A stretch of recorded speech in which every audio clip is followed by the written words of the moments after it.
Hi friends, ಇವತ್ತು ನಾನು ಇಲ್ಲಿ ಬೀಟ್ರೋಟು ಗಸಿ ಮಾಡೋದನ್ನು ಹೇಳ್ಕೊಡ್ತೀನಿ. ಪಲ್ಯ ಥರನೇ, ಅಂದರೆ ತುಂಬ ಗಟ್ಟಿನೂ ಅಲ್ಲ ತುಂಬ ತೆಳುನೂ ಅಲ್ಲ. ಇಲ್ಲಿ ನಾನು 3 ಬೀಟ್ರೋಟ್ ತಗೊಂಡಿದ್ದೀನಿ. ಅದ್ರ ಜೊತೆಗೇ ರಾತ್ರಿ ನೆನೆಸಿರೋ ಅಂಥ ಬಟಾಣಿ, ಇದು ಒಂದು ಅರ್ಧ ಕಪ್ಪಷ್ಟು ನೆನೆಸಿದ್ದೀನಿ. ಈಗ ಮೊದಲಿಗೆ ನಾವು ಇದ್ರ ಸಿಪ್ಪೆಯನ್ನೆಲ್ಲ ತಕ್ಕೊಳ್ಳೋಣ.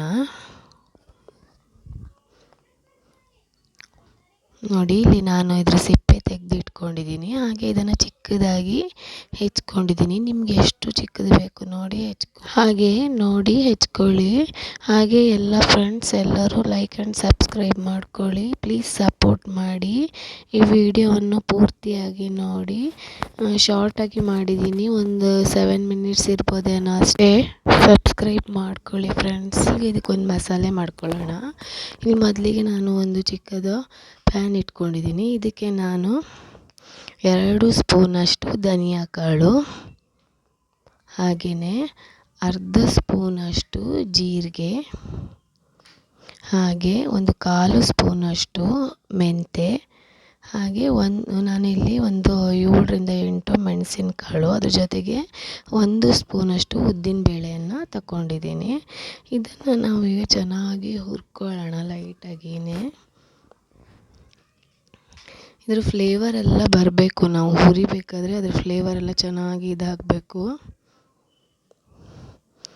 ನೋಡಿ, ಇಷ್ಟು ಕಲರ್ ಇದಾದರೆ ಸಾಕು. ಈಗ ಇದನ್ನು ನಾನು ಮಿಕ್ಸಿ ಜಾರಿಗೆ ಹಾಕ್ಕೊತೀನಿ. ಆದರೆ ಇಲ್ಲಿ ಮಿಕ್ಸಿ ಜಾರಲ್ಲಿ ನೋಡಿ, ನಾನಿಲ್ಲಿ ಅರ್ಧ ಹೋಳಿಗೆ ಕಾಯನ್ನು ಆಲ್ರೆಡಿ ತುರಿದು ಹಾಕಿ ಇಟ್ಕೊಂಡಿದ್ದೀನಿ. ಇದಕ್ಕೇ ಈ ಮಸಾಲೆ ಹುರಿದಿದ್ದೀವಲ್ವ, ಇದನ್ನು ಹಾಕ್ಕೊಳ್ಳೋಣ. ಈಗ ನೋಡಿ, ಈ ಪ್ಯಾನಿಗೆ ನಾನು 7ರಿಂದ 7 ಮೆಣಸು ಅಷ್ಟು ತಗೊಂಡಿದ್ದೀನಿ, ಕಡ್ಡಿ ಮೆಣಸು. ನಿಮಗೆ ಖಾರ ಎಷ್ಟು ಬೇಕು ನೋಡಿ ಹಾಕ್ಕೊಳ್ಳಿ. ಈಗ ಇದಕ್ಕೆ ಇದು ಹೀಗೆ ಲೈಟಾಗಿ ಇದಾಗಲಿ. ಈಗ ಇದಕ್ಕೆ ಮಿಕ್ಸಿ ಜಾರಿಗೆ ನಾನು 1 ಟೀ ಸ್ಪೂನಷ್ಟು ಅಡುಗೆ ಅರಿಶಿನ ಹಾಕ್ಕೊಂಡಿದ್ದೀನಿ. ನೋಡಿ, ಇಲ್ಲಿ ಒಂದು 7ರಿಂದ 8 ಕರಿಬೇವಿನ ಸೊಪ್ಪನ್ನು ಈ ಮೆಣಸು ಜೊತೆಗೇ ಲೈಟಾಗಿ ಹುರ್ಕೊಳ್ಳೋಣ. ತುಂಬ ಹುರಿಬೇಕಂತ ಏನಿಲ್ಲ, ಲೈಟಾಗಿ ಹುರಿರಿ ಸಾಕು. ಅದೇನಾದ್ರು ಸ್ವಲ್ಪ ಥಂಡಿ ಆಗಿದ್ದರೆ ಇದಾಗಲಿ ಅಂತ ಅಷ್ಟೇ. ಇದೇನು ರೋಸ್ಟಾಗಿ ಹುರಿಬೇಕಂತ ಏನಿಲ್ಲ. ಈಗ ಇದನ್ನು ನಾನು ಇದೇ ಮಿಕ್ಸಿ ಜಾರಿಗೇ ಹಾಕ್ಕೊತೀನಿ. ಈಗ ಇದನ್ನು ನಾವು ಪೇಸ್ಟ್ ಮಾಡಬಾರ್ದು, ಪೌಡ್ರ್ ಥರ ಮಾಡ್ಕೊಬಂದಿದ್ದೀನಿ. ನೋಡಿ, ಇಲ್ಲಿ ನೋಡಿ, ಈ ಥರ ಪೌಡ್ರ್ ಥರ ಮಾಡ್ಕೋಬೇಕು, ಪೇಸ್ಟ್ ಮಾಡಬಾರ್ದು. ನೋಡಿ, ಇಷ್ಟು ತರಿಯಾಗಿದೆ ಅಲ್ವಾ. ಅಂದರೆ ಮಸಾಲೆ ಎಲ್ಲ ಪುಡಿ ಆಗಬೇಕು, ಇದು ಕೂಡ ಪುಡಿಯಾಗಿರಬೇಕು. ಬೇಕಾದರೆ ಸ್ವಲ್ಪ ಹಾಕ್ಕೊಂಡು ಇದು ಮಾಡ್ಕೊಳ್ಳಿ, ಇಲ್ಲ ಮಿಕ್ಸಿಲಿ ಸ್ವಲ್ಪನೇ ಹಾಕ್ಕೊತ ಪೌಡ್ರ್ ಮಾಡ್ಕೊಳ್ಳಿ, ತೊಂದರೆ ಇಲ್ಲ. ಈಗ ನೋಡಿ, ಇಲ್ಲಿ ನಾನು ಒಂದು ಕುಕ್ಕರ್ ಇಟ್ಟೀನಿ. ಇದಕ್ಕೆ ನಾನು ಅಡುಗೆ ಎಣ್ಣೆ ಇದೆ ಅಲ್ವಾ, ಅದನ್ನೇ ಹಾಕ್ತಾಯಿದ್ದೀನಿ. ಒಂದು 5ರಿಂದ 6 ಸ್ಪೂನಷ್ಟು ಹಾಕಿ ತಳಗಳಿಗೆಲ್ಲ ತಾಗೋ ಥರ ಹಾಕ್ಕೊಳ್ಳಿ. ಈಗ ನೋಡಿ, ಇದಕ್ಕೆ ನಾನು 2 ಚಿಕ್ಕ ಈರುಳ್ಳಿ ಹೆಚ್ಚಿಟ್ಕೊಂಡಿದ್ದೆ, ಅದನ್ನು ಹಾಕ್ತಿದ್ದೀನಿ.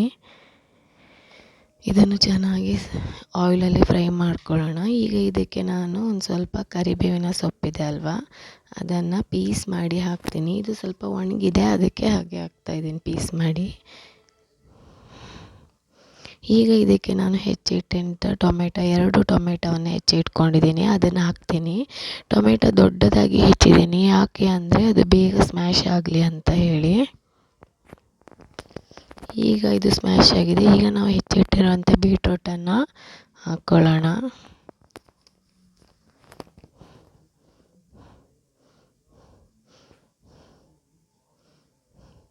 ಇದು ನೀವು ಮೊದಲಿಗೆ ತೊಳೆದು ಇಟ್ಕೋಬೇಡಿ.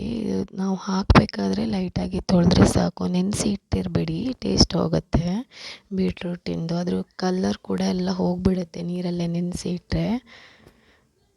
ಈಗ ನೋಡಿ, ಈಗ ನಾನು ಇದಕ್ಕೆ ಬಟಾಣಿ ಹಾಕ್ಕೊಂಡು ಇದೇ ಆಯಿಲಲ್ಲಿ ಸ್ವಲ್ಪ ಮಿಕ್ಸ್ ಮಾಡ್ಕೊತೀನಿ.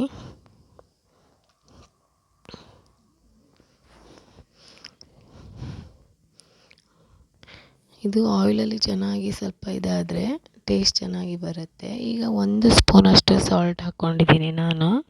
ಈಗ ಇದನ್ನು ಚೆನ್ನಾಗಿ ಮಿಕ್ಸ್ ಮಾಡ್ಕೊಳ್ಳೋಣ. ಈಗ ನಾನು ಪೌಡ್ರ್ ಮಾಡಿದ್ದೀನಲ್ವ, ಅದನ್ನು ಹಾಕ್ಕೊಂಡು ಚೆನ್ನಾಗಿ ಈಗ ನಾವು ಒಂದು ಸರಿ ಈ ಆಯಿಲಲ್ಲೇ ಫ್ರೈ ಮಾಡ್ಕೋಬೇಕು. ನೀರು ಹಾಕ್ಲಿಕ್ಕಿಂತ ಮೊದಲೇ ಆಯಿಲಲ್ಲಿ ಚೆನ್ನಾಗಿ ಇದನ್ನು ಫ್ರೈ ಮಾಡ್ಕೋಬೇಕು. ನೋಡಿ, ಚೆನ್ನಾಗಿ ಮಿಕ್ಸ್ ಮಾಡ್ಕೊಳ್ಳಿ ಹೀಗೇ.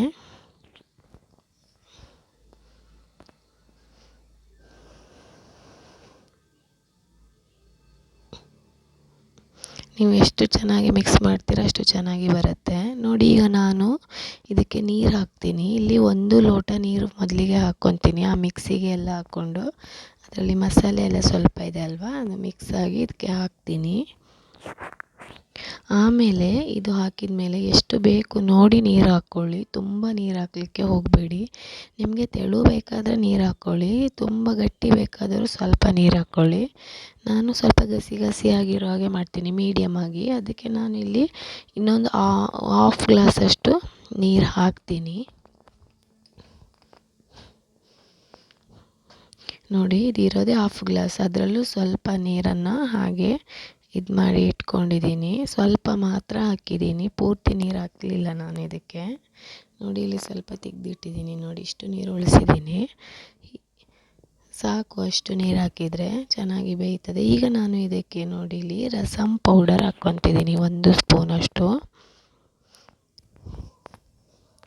ರಸಮ್ ಪೌಡರ್ ನಾವೇನಂದರೆ ಇನ್ನೂ ಒಳ್ಳೆ ಫ್ಲೇವರ್ ಕೊಡುತ್ತೆ, ಅದಕ್ಕೋಸ್ಕರ ಹಾಕ್ಕೊತಿದ್ದೀನಿ. ನೀವು ಬೇಕಾದರೆ ಸಾಂಬಾರು ಪುಡಿನೂ ಹಾಕ್ಕೋಬೋದು, ಯಾವುದಾದ್ರೂ ಬೇರೆ ಪೌಡ್ರ್ ಇದ್ದರೆ ಹಾಕ್ಕೊಳ್ಬೋದು, ಮನೆಯಲ್ಲೇ ಮಾಡಿರೋ ಅಂಥದ್ದು. ನೋಡಿ ಈಗ ನಾನು ಇದನ್ನು 3 ವಿಸಲ್ ಹಾಕಿ ಇದು ಮಾಡ್ತೀನಿ. ನೋಡಿ ಇದು ಆಲ್ಮೋಸ್ಟ್ ಆಗಿದೆ. ಈಗ ನೋಡಿ ಎಷ್ಟು ಚೆನ್ನಾಗಿ ಬಂದಿದೆ ಅಲ್ವಾ, ಡ್ರೈ ಆಗಿ. ತುಂಬ ಏನು ಡ್ರೈ ಆಗಿಲ್ಲ ಇದು, ನಿಮಗೆ ಮಗ್ಚಿ ತೋರಿಸ್ತೀನಿ ನೋಡಿ. ಇಲ್ಲಿ ನೋಡಿ ಗಸಿ ಆಗಿದೆ ಅಲ್ವಾ. ಈ ಥರ ಇದ್ದರೆ ಸಾಕಾಗತ್ತೆ ಚಪಾತಿಗೆ. ನೋಡಿ ಎಷ್ಟು ಚೆನ್ನಾಗಿ ಗಸಿಯಾಗಿ ಬಂದಿದೆ ಅಲ್ವಾ. ಚಪಾತಿ, ಪೂರಿ, ಆಮೇಲೆ ಪೂರಿ ಜೊತೆಗೆ ಅಕ್ಕಿ ರೊಟ್ಟಿಗೆ ಚೆನ್ನಾಗಾಗತ್ತೆ, ಅನ್ನಕ್ಕೂ ಚೆನ್ನಾಗಾಗತ್ತೆ. ನೋಡಿ ತೋರಿಸ್ತಾ ಇದ್ದೀನಿ ಎಷ್ಟು ಚೆನ್ನಾಗಿ ಬಂದಿದೆ ಅಲ್ವಾ. ತುಂಬ ಫ್ಲೇವರ್ ಅಂತೂ ತುಂಬ ಚೆನ್ನಾಗಿದೆ, ಒಮ್ಮೆ ಮನೆಯಲ್ಲಿ ಟ್ರೈ ಮಾಡಿ. ನೋಡಿ ಫ್ರೆಂಡ್ಸ್ ಎಷ್ಟು ಚೆನ್ನಾಗಿ ಬಂದಿದೆ ಅಲ್ವಾ. ನೀವು ಮನೆಯಲ್ಲಿ ಟ್ರೈ ಮಾಡಿ, ಹಾಗೆ ಕಾಮೆಂಟ್ಸ್ ಹಾಕಿ ಹೇಗೆ ಬಂದಿದೆ ಅಂತ. ಹಾಗೆ ಎಲ್ಲರೂ ಲೈಕ್ ಮತ್ತು ಸಬ್ಸ್ಕ್ರೈಬ್ ಮಾಡ್ಕೊಳ್ಳಿ, ಆಲ್ ಅಂತ ಪ್ರೆಸ್ ಮಾಡಿ, ಯಾಕಂದರೆ ನಾನು ಇನ್ಯಾವುದೇ ವೀಡಿಯೋ ಹಾಕಿದ್ರೂ ನಿಮಗೆ ತಕ್ಷಣ ನೋಟಿಫಿಕೇಷನ್ ಬರುತ್ತೆ. ಅದಕ್ಕೋಸ್ಕರ ಪ್ಲೀಸ್ ಸಬ್ಸ್ಕ್ರೈಬ್ ಮಾಡ್ಕೊಳ್ಳಿ. ಸಬ್ಸ್ಕ್ರೈಬ್ಗೆ ಯಾವುದೇ ಥರ ಹಣ ಏನು ಇದಾಗೋದಿಲ್ಲ, ನಿಮ್ಮದು ಖರ್ಚಾಗೋದಿಲ್ಲ. ಪ್ಲೀಸ್ ಸಬ್ಸ್ಕ್ರೈಬ್ ಮಾಡ್ಕೊಳ್ಳಿ. ಹಾಗೆ ಹೇಗೆ ಬಂದಿದೆ ಅಂತ ಹೇಳಿ comments hockey. Thank you so much.